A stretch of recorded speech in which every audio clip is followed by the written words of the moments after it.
లోక పాపముని మోసుకొని పోవు దేవుని గొర్రె పిల్ల. ఎవరంటేనా?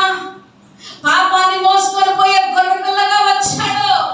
యేసు రాకమునకు జంతు బలి, శిశు బలి, నరబలి జరిగి రక్తము చిందేది. యేసు వచ్చాడు. ఎట్లా వచ్చాడు? లోక పాపముని మోసుకొని పోయే దేవుని గొర్రె పిల్లగా, వధించబడిన గొర్రె పిల్లగా క్రీస్తు వచ్చాడు. కల్వరి కొండ మీద వధించబడ్డాడు. ఒక్కసారి బలి జరిగింది.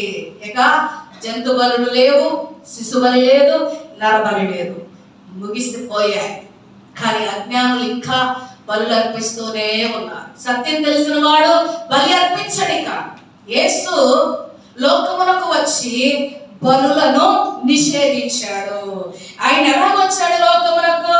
ఈ పాపాన్ని మోసుకొని పోయే దేవుని గొర్రెపిల్లగా వచ్చి కల్వరి కొండ మీద ఆయన వధించబడ్డాడు. హెబ్రీ 10:12 చూడండి. ఈయన అయితే పాపముల నిమిత్తమై సదాకాలము నిలుచు ఒక్క బలిని అర్పించాడు. ఏంటి ఆ ఒక్క బలి? వధించబడిన గొర్రె పిల్ల క్రీస్తే. ఆ క్రీస్తు బలియాగము ద్వారా ఈ లోకములో బలులు నిషేధించబడ్డాయి. ఎట్లా వచ్చాడంటే లోకములో పాపం మోసుకొని పోయి దేవుని గొర్రెపిల్లగా వచ్చాడు. ఒక్కసారి కల్వరి కొండ మీద ఆకాశములకు భూమికి మధ్య వేలాడుతూ వధించబడ్డాడు.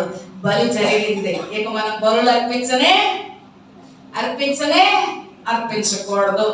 బలి జరిగిపోయింది. క్రీస్తు బలి ద్వారా మనుషులకు విమోచన, ఆ పరిశుద్ధుని రక్తము ద్వారా మనుషులకు పాప ప్రాయశ్చిత్తమైంది.